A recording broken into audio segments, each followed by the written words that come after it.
नमस्कार दोस्तों, आप सभी लोगों का मैं रोहित कुमार study.com पे बहुत बहुत स्वागत करता हूं। आज के वीडियो में हम लोग बात करने जा रहे हैं, ये लास्ट वीडियो है क्लास 10th का। जी हां, किरण पब्लिकेशन का ये जो आपके सामने किताब दिख रहा है, इसमें 9th पूरा कंप्लीट मैंने करा दिया। 6 से लेकर 8 क्लास तक तो ऑलरेडी मैं कंप्लीट करा चुका था किरण पब्लिकेशन बुक से, और साथ में ये 9th कंप्लीट था। 10th भी आज कंप्लीट है। लास्ट वीडियो 14, 15 और 16 तीन लेसन बचा हुआ है। NCERT और SCERT का मैं टोटल अभी कंप्लीट आपको करा दूंगा। इसके बाद जैसा कि पता है, एक नया वीडियो सीरीज स्टार्ट हो रहा है, इसी में कंटिन्यू रहेगा आगे। उसमें हम लोग करने जा रहे हैं एक नए किताब से मैथ्स और साइंस, ज़्यादा से ज़्यादा क्वेश्चन प्रैक्टिस हो और बहुत जल्दी एक सीट पक्का कर पाए अपना TRE 4.0 में। इसीलिए तो चलिए आज के सेशन को शुरुआत करते हैं एक नए एक्साइटमेंट के साथ। चैप्टर नेम है ऊर्जा के स्रोत। ठीक है, ऊर्जा के कहाँ कहाँ स्रोत है, क्या है उससे रिलेटेड बात। पहला प्रश्न आपके स्क्रीन पर कुछ इस प्रकार रहा। दहन कर ऊष्मा प्रदान करने को कहते हैं, इसको कहते हैं हम लोग ईंधन। दहन कर ऊष्मा प्रदान करने को क्या कहा जाता है? ईंधन कहा जाता है। इसी से हमको ऊष्मा प्रदान होती है। जीवाश्म ईंधन की ऊर्जा का वास्तविक स्रोत क्या है? जीवाश्म ईंधन असल में कहाँ से आया? ऊर्जा का वास्तविक स्रोत किसको माना जाता है? तो सूर्य को ही माना जाता है। इसमें से कौन सा ऊर्जा का अनवीकरणीय स्रोत नहीं है, पूछ रहा है। अनवीकरणीय नहीं है तो सूर्य, क्योंकि ये बार बार आप प्राप्त कर सकते हैं। नवीकरणीय का मतलब नया करणीय, बार बार आप नया कर सकते हैं। सूर्य का प्रकाश हो गया, लेकिन ये सब लिमिटेड है, तो ये सब अनवीकरणीय है। बायोगैस के मुख्य घटक मीथेन होता है। बायोगैस में यदि बात किया जाए, सबसे ज़्यादा मीथेन होता है। इनमें से कौन ऊर्जा का अनवीकरणीय स्रोत है, यानी जिसको बार बार आप प्राप्त नहीं कर सकते? पेट्रोलियम हो गया, सूर्य हो गया, बहता पानी हो गया, पवन हो गया। ये तो हम बार बार प्राप्त कर सकते हैं। नवीकरणीय, नया कर सकते हैं, नया करणीय, नया कर सकते हैं, लेकिन अब अनवीकरणीय क्या हो जाएगा? 2 नंबर पेट्रोलियम। एक भारी नाभिक का छोटे नाभिक में टूटने की क्रिया क्या कहलाती है? भारी नाभिक टूट के छोटा है, उसको नाभिकीय विखंडन बोला जाता है। संलयन नहीं, टूटने की बात हुई है। 2 हल्के नाभिक का मिलकर एक भारी नाभिक का निर्माण होना नाभिकीय संलयन कहलाती है। निम्न में से कौन बायोगैस ईंधन का स्रोत नहीं है? बायोगैस ईंधन का स्रोत नहीं है बोल रहा है। गोबर गैस, कोयला, लकड़ी, नाभिकीय ऊर्जा। तो आंसर क्या हो जाएगा? नाभिकीय ऊर्जा। ग्लोबल वार्मिंग के लिए जिम्मेदार गैस कौन सा है? तो इसको CO2 बोलते हैं। ये ग्लोबल वार्मिंग के लिए जिम्मेदार है। नाभिकीय ऊर्जा के लिए उपयुक्त धातु कौन सा है? नाभिकीय ऊर्जा यूरेनियम से प्राप्त होता है, ये ध्यान रखिएगा। जैव गैस में मीथेन की मात्रा कितनी होती है? आसान क्वेश्चन है, इसका आंसर हो जाएगा 45 से लेकर 75% तक रह सकता है। निम्न में से कौन तापीय ऊर्जा को विद्युत ऊर्जा में बदल देता है? तापीय ऊर्जा को विद्युत ऊर्जा में, दिमाग लगा के बताइएगा। तापीय ऊर्जा हीट पैदा करके हम लोग विद्युत ऊर्जा पैदा कर रहे हैं। तापीय शक्ति संयंत्र हो जाएगा आंसर। तो यह सर तापीय शक्ति संयंत्र हो जाएगा। पवनों का देश किसे कहा जाता है, जहां सबसे ज़्यादा हवा चलते रहता है? तो आंसर हो जाएगा डेनमार्क। पृथ्वी के लिए सौर नियतांक का मान कितना है? ये अच्छा क्वेश्चन, इसको लिखिएगा, याद रखिएगा। 1.4, इसमें स्टार लगा लीजिए। 1.4 किलोवाट पर मीटर स्क्वायर। सोलर सेल में उपयोग होने वाले पदार्थ होते हैं। सोलर सेल में सिलिकॉन का प्रयोग होता है, अधातु का प्रयोग होता है, सॉरी अधातु नहीं, अर्धधातु। निम्न में से सेमीकंडक्टर जिसको बोलते हैं, निम्न में से किसका इस्तेमाल नाभिकीय ऊर्जा में नहीं होता है? नाभिकीय ऊर्जा में नहीं होगा। एल्यूमिनियम का नहीं होगा। यूरेनियम, थोरियम और प्लूटोनियम, ये सभी क्या है? नाभिकीय पदार्थ है, इसीलिए इसका होता है, लेकिन एल्यूमिनियम का नहीं होता है। परमाणु बम आधारित है, नाभिकीय विखंडन पर आधारित है। सूर्य के अंदर नाभिकीय संलयन होता है, ध्यान रखिएगा।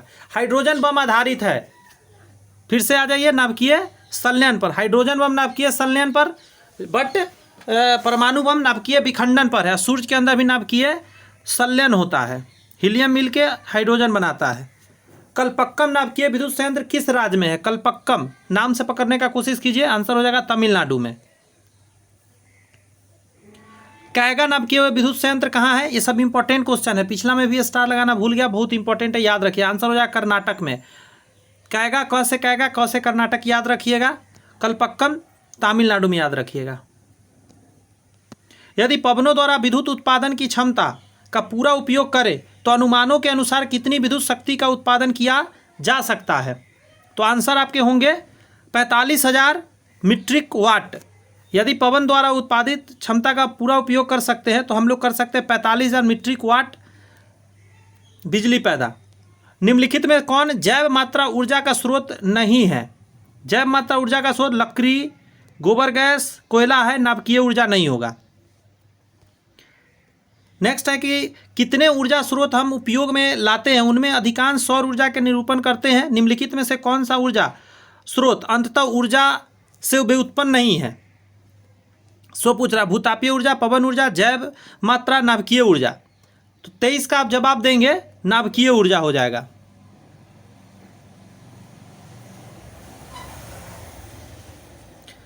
भारत में ऊर्जा की आवश्यकता की पूर्ति के लिए विभिन्न स्रोतों का उपयोग किया जाता है। सही बात है। उपभोग के आधार पर इन स्रोतों का घटते क्रम में उपयोग बताइए। इसका आंसर आप डालिएगा ये 4 नंबर। सबसे ज़्यादा कोयला, उसके बाद जल आता है, उसके बाद पेट्रोलियम और प्राकृतिक गैस, फिर नाभिकीय रिएक्टर का प्रयोग होता है। सबसे ज़्यादा कोयला से बिजली बनता है, उसके बाद जल से, उसके बाद पेट्रोलियम, प्राकृतिक गैस से, उसके बाद नाभिकीय रिएक्टरों से। गर्म जल प्राप्त करने के लिए हम सौर जल तापक का उपयोग किस दिन नहीं कर सकते हैं? मतलब कैसा मौसम में हम नहीं कर सकते, आपसे ये पूछ रहा है। धूप वाले दिन में कर सकते हैं, गर्म दिन में कर सकते हैं, पवन वाले दिन में कर सकते हैं, लेकिन बादल वाले दिन में नहीं कर सकते, क्योंकि धूपा ही नहीं होगा तो काम मेरा बनेगा ही नहीं। निम्नलिखित में से किन तत्वों की उपस्थिति के कारण बायोगैस संयंत्र से निकलने वाली सलरी एक उत्तम खाद के रूप में उपयोग की जाती है? बायोगैस संयंत्र के बाद जो निकलता है उसका खाद का प्रयोग किया जाता है। तो 26 का जवाब दिया नाइट्रोजन और फास्फोरस के जैसा प्रयोग होता है, इसका उपस्थिति ज़्यादा होता है, नाइट्रोजन और फास्फोरस। निम्नलिखित में से किस देश को पवनों का देश कहा जाता है? डेनमार्क को पवनों का देश के नाम से जानते हैं हम लोग। सागरीय तापीय ऊर्जा रूपांतरण विद्युत संयंत्र द्वारा सागरीय ऊर्जा की विद्युत ऊर्जा को परिवर्तित किया जा सकता है। तो ये आंसर हो जाएगा महासागर के पृष्ठ पर जल का ताप जो है, जल का ताप और 2 किलोमीटर की गहराई पर जल के ताप में 20 डिग्री का अंतर है, तो इसका हम प्रयोग कर सकते हैं। हाइड्रोजन बम निम्नलिखित में से किस सिद्धांत पर काम करता है? तो ये संलयन पर काम करता है। नियंत्रित संलयन अभिक्रिया, अनियंत्रित संलयन अभिक्रिया, नियंत्रित विखंडन वाला को हटा दीजिए आप। तो 29 का क्या हो जाएगा? अनियंत्रित संलयन अभिक्रिया। इसलिए परमाणु बम के तुलना में बहुत ज़्यादा पावरफुल है आपका हाइड्रोजन बम। मुझे लगता है अच्छा से समझ में ये चैप्टर आपको आ गया होगा, इजी था। आइए शुरुआत करते हैं चैप्टर नंबर 15, हमारा पर्यावरण। पहला प्रश्न आपकी स्क्रीन पर है। पर्यावरण के अंतर्गत क्या आते हैं? तो वायुमंडल, स्थलमंडल, जलमंडल सारे आ जाएंगे। निम्नलिखित में से कौन प्राकृतिक पारिस्थितिकी तंत्र है? प्राकृतिक पारिस्थितिकी तंत्र कृषि भूमि नहीं होगा, चिड़ियाघर ये सब मनुष्य बनाता है। आंसर हो जाएगा समुद्र। समुद्र प्राकृतिक द्वारा बना है, इसलिए प्राकृतिक पारिस्थितिकी तंत्र है। जीव मंडल में स्वपोषित संरचनात्मक एवं क्रियात्मक इकाई को क्या कहा जाता है? जीव मंडल में स्वपोषित संरचनात्मक एवं क्रियात्मक इकाई को कहा जाता है जीव मंडल में, उसको पारिस्थितिकी तंत्र के नाम से जानते हैं हम लोग। ठीक है, एक सेकेंड थोड़ा सा दे दीजिए बस। सभी जीवों के ऊर्जा का एक मुख्य स्रोत है। सभी जीवों का ऊर्जा का मुख्य स्रोत क्या है? सौर ऊर्जा। मैदानी पारिस्थितिकी तंत्र में मेढक कैसा उपभोक्ता है? मेढक तृतीयक में आ जाएगा, क्योंकि सॉरी उपभोक्ता पूछ रहा है, उत्पादक का तो बात कर नहीं रहा है। उत्पादक का द्वितीयक हो जाएगा, तब तो द्वितीयक हो जाएगा। सबसे पहले क्या होगा? उत्पादक होता है, जो कि हरे पौधे हो गए। इसको खाने वाला टिड्डा हो गया। ठीक है, टिड्डा ने इसको खाया, अब क्या हुआ? इस टिड्डा को मेढक खा गया। मेढक आया, इसको खा गया, तो द्वितीयक उपभोक्ता हुआ। प्रथम टिड्डा हुआ जो घास को खाया, फिर ये ऐसे करके निकाल लेना है। आगे कहा जा रहा है कि मांसाहारी जीवों को क्या कहा जाता है? आपसे पूछ रहा है, तो इसको क्या कहा जाता है? मांसाहारी जीव आ जाएंगे आपका द्वितीयक और तृतीयक उपभोक्ता दोनों हो जाएंगे मांसाहारी ही, क्योंकि घास को खाएगा जो भी वो शाकाहारी हो जाएगा, गाय भैंस वगैरह, टिड्डा बिड्डा सब। और फिर इसको जो भी खाएगा द्वितीयक उपभोक्ता या तृतीयक उपभोक्ता, सब मांसाहारी ही होगा आगे जाके। जीवाणुओं को क्या कहा जाता है? अपमार्जक कहा जाता है, क्योंकि ये क्या कर रहा होता है, सारे जितने भी मर गए डेड चीज़ को सराता गलाता है। आहार श्रृंखला के विभिन्न स्तरों को क्या कहा जाता है? पोषी स्तर के नाम से इसको जानते हैं। आहार श्रृंखला के प्रत्येक पोषी स्तर पर कुल ऊर्जा का कितना प्रतिशत अगले स्थानांतर होता है? मात्र 10% आगे जाता है, 1/10 ही जा पाता है, क्योंकि जब 10% को आप तोड़ेंगे तो बटा में 100 आएगा, 1 0 से 1 0, 1/10 भाग आगे जा पाता है, 10% सिर्फ जाता है। ये सब ध्यान रखना है सर, डायरेक्ट एग्जाम में क्वेश्चन देखने को मिलता है। अधिकतम ऊर्जा किस स्तर पर रहती है? सबसे ज़्यादा उत्पादक के पास रहता है।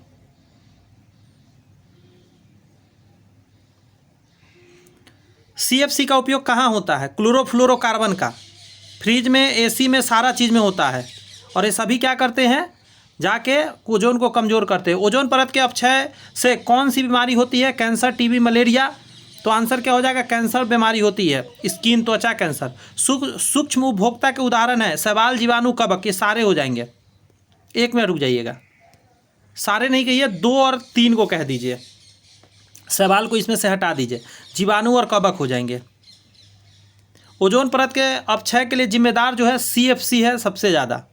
निम्नलिखित में कौन उत्पादक है? तो घास, जितने हरे पौधे वो सारे उत्पादक में आते हैं। जैव अवयव को कितने वर्गों में बांटा गया है? जैव अवयव की बात कर रहा है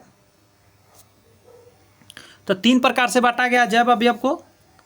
मनुष्य किस श्रेणी में आते हैं? स्वपोषी, परपोषी, सर्वभक्षी। तो मनुष्य को कहाँ रख दीजिएगा? सर्वभक्षी में। ओमनीवोरस में आते हैं, हर तरह की चीज़ खाते हैं। निम्नलिखित में से कौन अजैव निम्नीकरण है? अजैव निम्नीकरण प्लास्टिक को माना जाता है, जो कि देखिए निम्नीकरण का मतलब होता है निम्नी हो जाए, और अजैव निम्नीकरणीय मतलब टूटे नहीं, मतलब विखंडन जिसका ना, कागज गल जाएगा, लकड़ी गल जाएगा, कपड़ा सड़ जाएगा, गल जाएगा, बट प्लास्टिक नहीं गलता, इसलिए जैव अनिम्नीकरणीय हो गया, मतलब अजैव लग गया यहाँ, काम हो गया उसी से। निम्नलिखित में से कौन पर्यावरण का जैविक घटक नहीं है? जैविक घटक पूछ रहा है, मतलब जैविक मतलब जीवित चीज़। पौधा जीवित होता है, जीव जंतु जीवित होता है, मनुष्य जीवित होता है, वायु जीवित नहीं होता। तो आंसर हो जाएगा यही, क्योंकि जैविक घटक ये नहीं है, अजैविक घटक है ये। जैविक घटक जीवित चीज़ होता है। कृत्रिम पारितंत्र का एक उदाहरण है, कृत्रिम जो मनुष्य ने बनाया है, झील, तालाब, बगीचा, खेत, वन, तालाब, सारे आंसर हो जाएंगे, उपरोक्त सभी। एक सेकंड रुक जाइएगा, तालाब नहीं, गलत हो गया, मेरे से मिस्टेक हो गया। तालाब तो प्राकृतिक है ना, बगीचा और खेत को मारिए 2 नंबर, ये मनुष्य ने बनाया है। निम्नलिखित में से कौन आहार श्रृंखला का निर्माण करते हैं? घास को खाएगा गेहूं, गेहूं को खाएगा आम, घास को खाएगा बकरी, बकरी को खाएगा मानव। ये हो जाएगा 21 का 2 नंबर हो जाएगा। कैसा लग रहा है सेशन बताइएगा जरूर, कमेंट लिख के। पसंद आ रही है तो बताइए, कोई सजेशन हो जरूर बताइएगा। निम्नलिखित में से कौन एक भूमिगत जल का उदाहरण है? भूमिगत जल, कुआं, कुआं भूमिगत जल से आता है। निम्नलिखित में से कौन एक जैविक प्रक्रम द्वारा अपघटित होने वाला पदार्थ है? सूखे घास, पत्ते, पॉलीथीन बैग, रबर, प्लास्टिक। ये सारे चीज़ नहीं होगा, ये सब सड़ जाएंगे। निम्नलिखित में से किसे उपभोक्ता की श्रेणी में रखा जाता है? उपभोक्ता हरे पौधे को नहीं, नीलहरी शैवाल को नहीं, जंगली जानवर, फूल पत्ती को नहीं, जंगली जानवर हो जाएगा जो खाता है। उपभोक्ता उत्पादक हो, ये सारे चीज़ थे। और जितने फोटोसिंथेसिस करते हैं उत्पादक होते हैं। ओजोन के अणु में ऑक्सीजन के परमाणु कितने होते हैं? तो 3 होते हैं। O3 होता है ओजोन का सूत्र। निम्नलिखित में से कौन से समूह को जैव अनिम्नीकरणीय पदार्थ कहा जाएगा, जो कि खत्म नहीं होगा जल्दी? घास, पुष्प, चमड़ा, ये सड़ जाएगा। घास, लकड़ी, प्लास्टिक, इसमें ये नहीं सड़ेगा।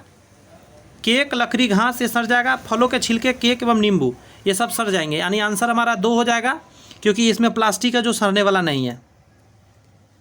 निम्नलिखित में से आहार श्रृंखला सही क्रम है? चिड़िया को सांप खाएगा, सांप को घास खाएगा, गलत है। मछली को घास नहीं खाएगा, बकरी को घास खाएगा, नहीं। घास को हिरन खाएगा, हिरन को शेर खाएगा, यही आंसर हो जाएगा। बस देखना है किसको कौन खा सकता है। निम्नलिखित में से कौन सा एक जलीय आहार श्रृंखला का समूह है? जल में घास, बकरी, शेर, जल में नहीं रहते। शैवाल, जलीय कीट, मछली, ये सही हो गया। शैवाल को जलीय कीट खाएगा, फिर मछली उसको खा जाएगा।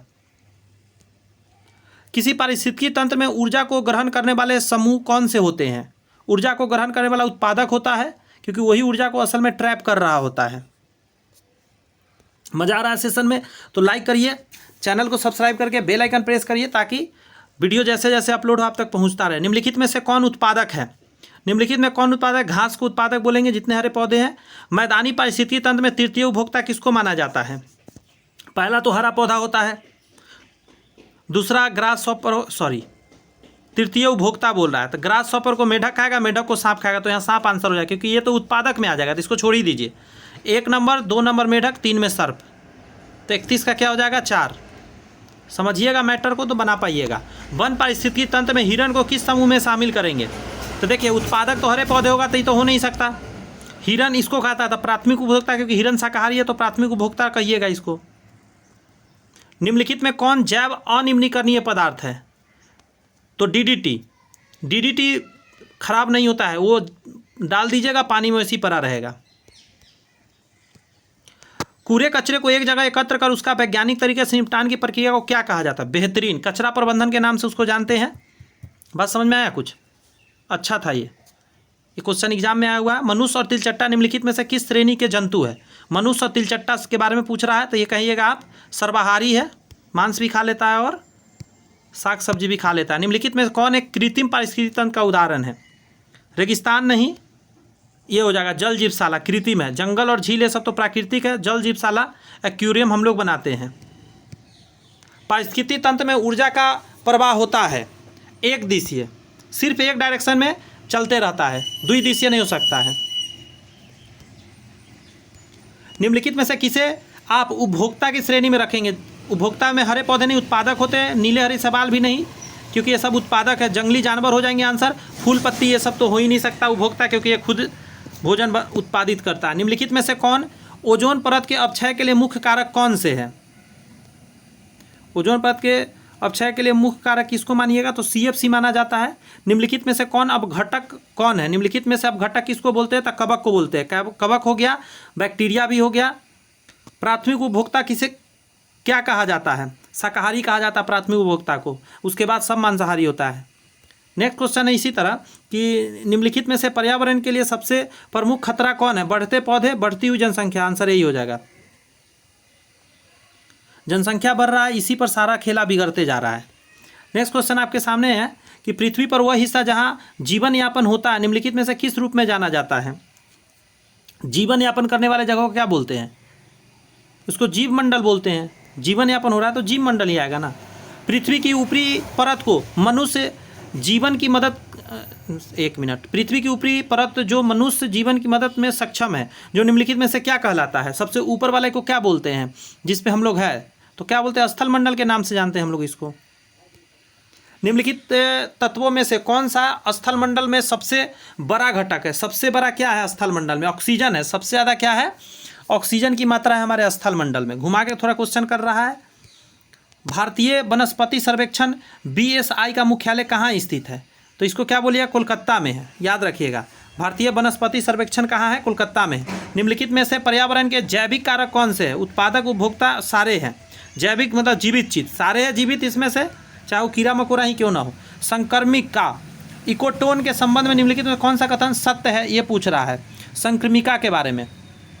तो 48 का जवाब देंगे कि यह दो अलग अलग पारिस्थितिकी प्रणालियों का संगम बिंदु को कहा जाता है।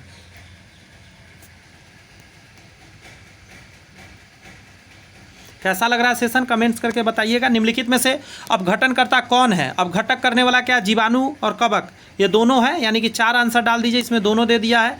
अपघटन करता है, सड़े गले चीज़ों को डिकम्पोज कर देता है। निम्नलिखित में से कौन पर्यावरण के अजैविक कारक नहीं है?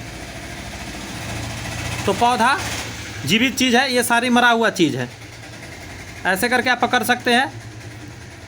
निम्नलिखित में से किस जीव को किसान का मित्र कहा जाता है? केचुआ को कहा जाता है, क्योंकि ये मिट्टी को पोला कर देता है, उसके अंदर हवा आ जाता है, फसल अच्छा होता है। कार्बन क्रेडिट क्या है? कार्बन क्रेडिट के बारे में पूछ रहा है तो 52 का आप जवाब देंगे कि सर इसका मतलब है कि यह एक ऋण गरीबों को आधुनिक स्टोव खरीदने के लिए दिया जाता है। कार्बन क्रेडिट में क्या है? आधुनिक स्टोव खरीदने के लिए किसानों को पैसा दिया जाता है, ऋण। निम्नलिखित में से ध्वनि प्रदूषण से होने वाली प्रमुख समस्या क्या है? Diarrhoea, tuberculosis, बहरापन। बहरापन होगा, ध्वनि है तो कान को नहीं प्रॉब्लम देगा। पर्यावरण में ऊर्जा का प्रमुख स्रोत निम्नलिखित में से कौन सा है? सूर्य से ऊपर कुछ भी नहीं है। निम्नलिखित में से किसे गैसीय प्रदूषकों को नियंत्रित करने के लिए प्रयोग किया जा सकता है? गैसीय प्रदूषण को रोकने के लिए क्या प्रयोग कर सकते हैं? तो आंसर क्या हो जाएगा? इनमें से कुछ भी नहीं आप कर सकते हैं। उच्च जैविक ऑक्सीजन मांग, जिसको बोलते हैं BOD, क्या प्रदर्शन करता है? माइक्रोबियल प्रदूषण का उच्च स्तर, माइक्रोबियल प्रदूषण का निम्न स्तर, घुलित ऑक्सीजन में कमी, पूरी तरह से शुद्ध पानी। एकदम आसान क्वेश्चन है, जवाब दीजिए मुझे। घुलित ऑक्सीजन की बात कर रहा है, घुलित ऑक्सीजन में कमी को BOD बोलते हैं। 57 नंबर है, निम्नलिखित में से कौन सर्वभक्षी जीव है जो हर चीज खा लेता है? गाय तो शाकाहारी है, शेर मांसाहारी है, चील मांसाहारी है, भालू आंसर हो जाएगा तब तो। बात समझ में आया? जो हर चीज खा सकता है। किसी पारिस्थितिकी तंत्र में भोजन तथा ऊर्जा प्रवाह को कौन प्रदर्शित करता है? आहार श्रृंखला बोलेंगे इसको। 1 मिनट, क्वेश्चन को समझते हैं। किसी परिस्थिति तंत्र में भोजन तथा ऊर्जा प्रवाह को कौन प्रदर्शित करता है? पारिस्थितिकी तंत्र में पूछ रहा है, आहार श्रृंखला नहीं होगा, खाद्य जाल तो हो जाएगा। बढ़िया क्वेश्चन दिया है। पारिस्थितिकी तंत्र में खाद्य जाल बोला जाता है आई थिंक। पारिस्थितिकी तंत्र में इस क्वेश्चन के लिए मैं माफ़ी चाहता हूँ, ये क्वेश्चन थोड़ा सा नेट से देख लीजिएगा कि ये होगा कि ये होगा, या हमको दोनों लग रहा है। कभी मन में आ रहा है दोनों हो सकता है, कभी लग रहा है कई रीजन मन में चल रहे हैं, कभी लग रहा है 2 होगा 1 नहीं होगा। आप एक बार इसको देख लीजिएगा, इसको मैं स्किप करता हूँ, ठीक है। क्वेश्चन स्क्रीनशॉट करके आप नेट पर सर्च कर लीजिए। निम्नलिखित में से कौन से भौतिक प्रक्रमों का प्रभाव प्लास्टिक पर पड़ता है? भौतिक प्रक्रमों का प्रभाव प्लास्टिक पर पड़ता है, तो 59 का कहिएगा ऊष्मा का। निम्नलिखित में से ओजोन परत के क्षरण से होने वाले प्रमुख समस्या क्या है? पराबैंगनी किरणों का पृथ्वी की सतह पर पहुंच जाना, और यह सबसे खतरनाक बात है। किसी भू क्षेत्र में कितने प्रतिशत वनों के लिए होना आवश्यक है? 33% होना बहुत इंपॉर्टेंट है, और बहुत इससे नीचे है चला गया है, 23% या 20% पे चला गया है, ये जान लीजिए आप, जो कि बहुत गड़बड़ स्थिति है। निम्नलिखित गैसों में से कौन से गैस ग्रीन हाउस प्रभाव के लिए सबसे ज़्यादा हानिकारक है? क्या है, कौन सा प्रभाव के लिए बोल रहा है? क्लोरोफ्लोरोकार्बन हो जाएगा, CFC जिसको बोलते हैं। कौन सी गैस हाउस ग्रीन हाउस के लिए सबसे ज़्यादा CFC प्रभावित हो जाएगा?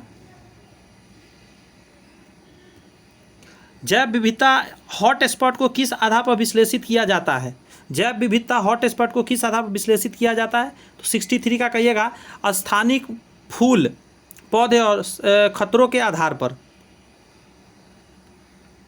नेक्स्ट क्वेश्चन है, निम्नलिखित में से कौन सा कथन पारितंत्र शब्द का उत्कृष्ट वर्णन कर देता है? पारितंत्र का डिफिनीशन पूछ रहा है, तो पहला ही हो जाएगा जीवों का समुदाय और साथ ही वह पर्यावरण जिसमें वे रहते हैं। समुदाय और पर्यावरण जिसमें रहते हैं उसको पारितंत्र के नाम से हम लोग जानते हैं।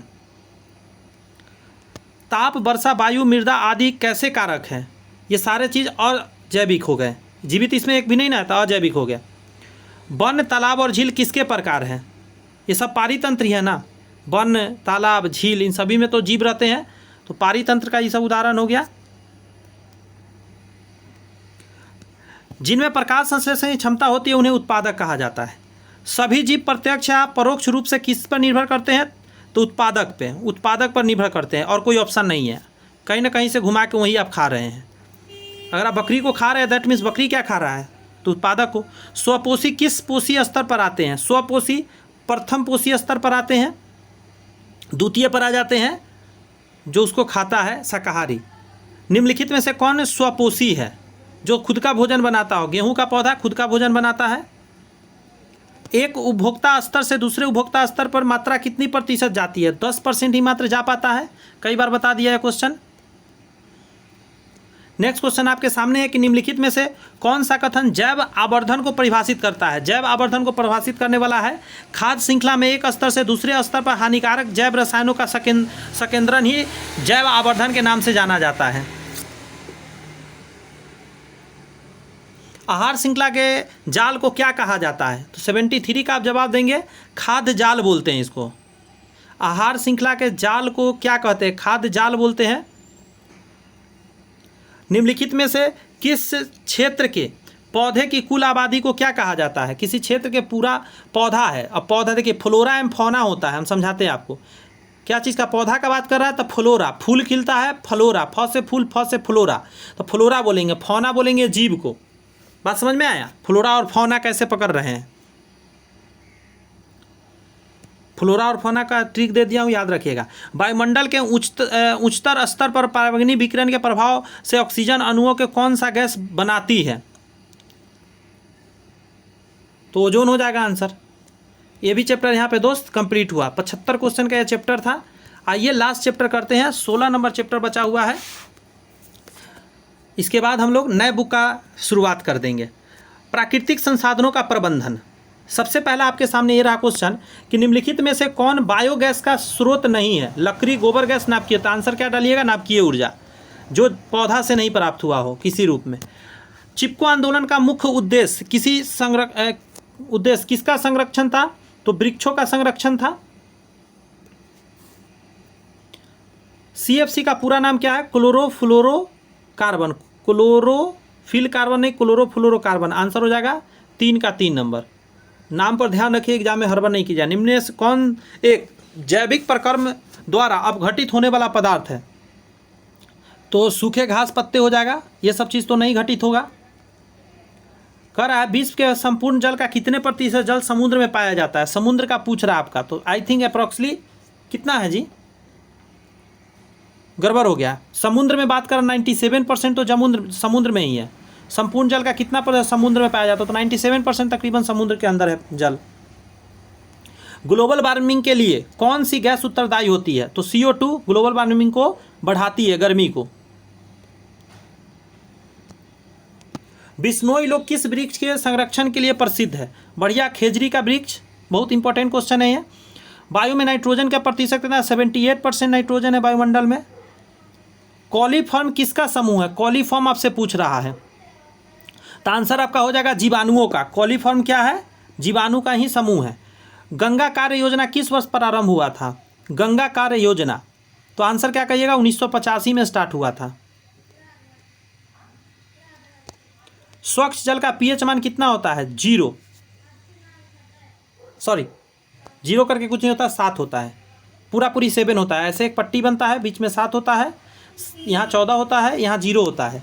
7 से पीछे का में आप चलते हैं तो ऐसे से एसिडिटी बढ़ता है। 7 से ऊपर का में जाते हैं तो क्या बढ़ते चला जाता है? बेसिक नेचर बढ़ते चला जाता है। 14 सबसे हाई बेसिक नेचर है और 0 सबसे हैवी एसिडिटी है। टिहरी बांध का निर्माण किस प्रदेश में किया गया है? टिहरी बांध आपसे पूछ रहा है, तो उत्तराखंड में कहिएगा। निम्नलिखित में से कौन एक भूमिगत जल का उदाहरण है? तो कुआं, समुद्र, तालाब, नदी। कुआं हो जाएगा, भूमिगत जल निकालते हैं कुआं बनाकर या नलकूप से भी। चिपको आंदोलन की शुरुआत कब माना जाता है? अच्छा क्वेश्चन है। चिपको आंदोलन 1973 से माना जाता है चिपको आंदोलन का शुरुआत। क्योटो प्रोटोकॉल किससे संबंधित है? क्योटो प्रोटोकॉल, तो ये हो जाएगा आपका भूमंडलीय ताप वृद्धि से। क्योटो प्रोटोकॉल में बात हुआ था कि भूमंडल पे बहुत ज़्यादा ग्लोबल वार्मिंग हो रहा है। वन प्राणियों के विलुप्त होने पर मुख्य कारण क्या माना जाता है? वन प्राणियों का विलुप्त होने का कारण, तो आंसर क्या कहिएगा? निर्वनीकरण। निर्वनीकरण जो है यह सबसे मुख्य कारण है। नेक्स्ट कह रहा है कि अमृता देवी बिश्नोई पुरस्कार किस क्षेत्र में दिया जाता है? जैव संरक्षण के क्षेत्र में दिया जाता है। नेक्स्ट है कि विश्व पर्यावरण दिवस कब मनाया जाता है? 5 जून को मनाया जाता है। डैश वन संपदा का एक उदाहरण है। वन का संपदा, लकड़ी वन से प्राप्त होता है। लास्ट क्वेश्चन क्लास 10th का और लास्ट क्वेश्चन आज के सेशन का और लास्ट क्वेश्चन है आपके लाइफ का। अगर इतने को अच्छे से आपने कर लिया तो एक सीट मैं गारंटी देता हूँ आप ले सकते हैं। लेकिन घबराइएगा नहीं, और भी मैं एक्स्ट्रा स्ट्रॉन्ग करूँगा। नया वीडियो लेकर आ रहा हूँ, मैं अभी आपको इंट्रोड्यूस कराऊंगा कौन सा चीज़ आ रहा है। लास्ट तक आप बने हैं तो जरूर अगला सेशन को भी फॉलो करिएगा। पृथ्वी का ऊर्जा का मुख्य स्रोत क्या है? तो 20 का सूर्य हो जाएगा, इससे ऊपर कुछ भी नहीं है। तो आइए मैं आपको बताता हूँ कौन सा मैं सेशन शुरू कर रहा हूँ। जी हाँ, जैसा कि मैंने बोला, यही आपके सामने स्क्रीन पर थंबनेल है, यही मैं शुरू करने वाला हूं आप लोग के लिए। जी हाँ, तो मैं बता देना चाहता हूं कि जैसा कि मैं बार बार बुक्स को ही रिफ़र करता हूं, मेरा ऐसा मानना है कि मैं खुद से जो क्वेश्चन सेट करूंगा उससे ज़्यादा फार बेटर है कि ये जितने भी बड़े बड़े लोग हैं जिन्होंने क्वेश्चन ये सेट कर दिया, जैसे रुक्मिणी पब्लिकेशन वाले ने ऑलरेडी सेट किया हुआ 1 to 5, 6 to 8, 9 to 10 के लिए। तो ये जो है बहुत ही बेहतरीन सीरीज में लेकर आ रहा हूँ। बहुत जल्द वीडियो आपको देखने को मिल जाएगा। चैप्टर वाइज में 1900 प्लस क्वेश्चन है साइंस के लिए, और सेम इसी तरीका का अगर बात करूँ मैं तो आप देख सकते हैं मैथ्स के लिए। जी हाँ, मैथ्स के लिए भी इसी तरीका का है, जिसमें टोटल जैसे पहला वीडियो आएगा वो उसमें आपको मिल जाएगा। नंबर सिस्टम से शुरुआत करेंगे, संख्या पद्धति से। ये मेरा पिक्चर आप देख सकते हैं, रोहित कुमार, यही वो रोहित सर हैं जिन्होंने directstudy.com बनाया है। मुझे बहुत खुशी होती है कि मैं ढेर सारे बच्चों को आज पढ़ा रहा हूँ और बहुत सारे बच्चे जॉब ले रहे हैं। बस आप लोग का भी साथ बना रहे, बहुत बड़ा काम हम लोग मिलकर करेंगे। तो चलिए मिलते हैं नेक्स्ट वीडियो में। तब तक के लिए सारे को अच्छे से रिवाइज कीजिए। 2-4-5 दिन लग जाएंगे मुझे आगे प्रिपरेशन करने में, इस वीडियो का तैयारी करने में। PDF वगैरह बहुत चीज़ बनाना रहता है, इसीलिए तब तक आप पुराने को रिवाइज करिए। बहुत जल्द मैं मिलता हूँ नए वीडियो के साथ। All the best, bye bye, thank you. Channel subscribe नहीं किया करके रख लीजिए, क्योंकि बहुत ही धमाकेदार वीडियो फिर से स्टार्ट कर रहा हूँ। तो ऑल द बेस्ट।